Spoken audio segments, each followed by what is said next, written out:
ICICI bank Ambattur பிரான்ச்சுக்கு முன்னாடி parking facility கிடையாது. அதனால் என்ன பண்ணியிருக்காங்கன்னா ரோடு வரைக்கும் கள்ளத்துக்கு போட்டு பார்க்கிங்க்கு ரெடி பண்ணி வச்சுருக்காங்க. நல்ல பீக்காக டிராஃபிக் இருக்கிற இடத்துல இந்த மாதிரிலாம் பண்ணலாமா?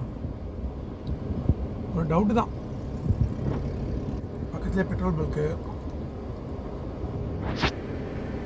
இந்த காரில் அந்த சிஎன்ஜி போடுறதுக்காண்டி நிற்கிது போல இருக்குது.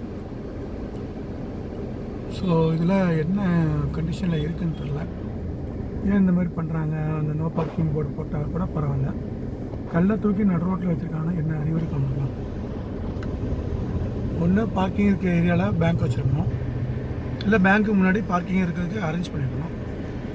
நடு ரோட்டில் கல்லை போடுறதுனால என்ன லாபம் எனக்கு தெரில. பார்த்து உரியவங்க ஏதாவது முடிவெடுங்கப்பா.